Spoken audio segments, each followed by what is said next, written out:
Witam Was serdecznie w Pozytywnej Kuchni. Amerykanie mają swoje smaczne czekoladowe brownies, a w Polsce najpopularniejszym ciastem z dodatkiem bardzo dużej ilości kakao jest murzynek.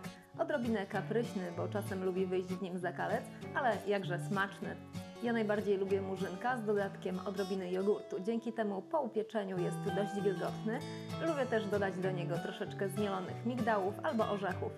Zapraszam Was dzisiaj do wypróbowania mojego przepisu na bardzo smacznego murzynka i zachęcam też do odwiedzin na www.pozytywnakuchnia.pl, gdzie znajdziecie więcej przepisów na ciasta.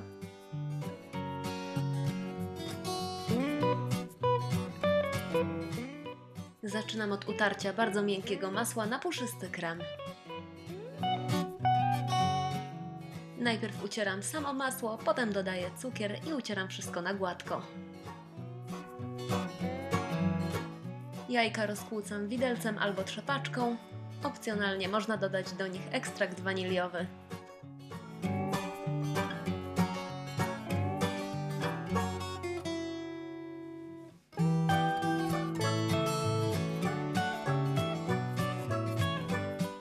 Do rozkłóconych jajek dodaję jogurt i dalej łączę wszystkie składniki.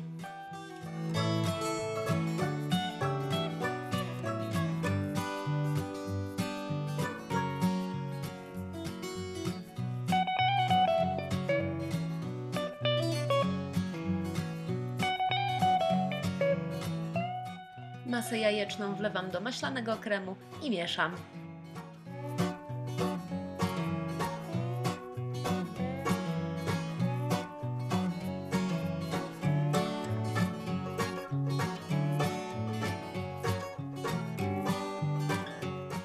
Dodaję też zmielony proszek migdałowy. Powinien być zmielony naprawdę bardzo drobno, ale jeśli będzie troszeczkę grubiej, w cieście po prostu będą widoczne niewielkie drobinki migdałów.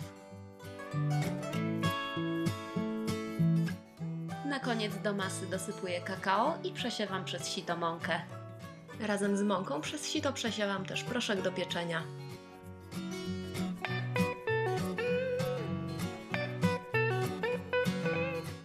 Mieszam całość, aż wszystkie składniki się połączą. Ciasto można mieszać widelcem albo mikserem na najniższych obrotach. Po wymieszaniu wyszła gęsta masa. Przekładam ją do foremki keksówki wyłożonej papierem do pieczenia.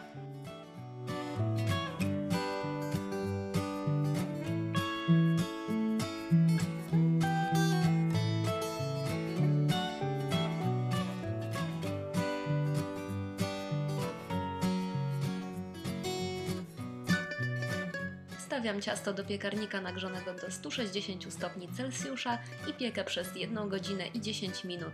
Na 5 minut przed zakończeniem pieczenia otwieram piekarnik i sprawdzam ciasto patyczkiem. Jeśli jest suchy, można wyłączyć piekarnik, uchylić drzwiczki i studzić ciasto w uchylonym piekarniku.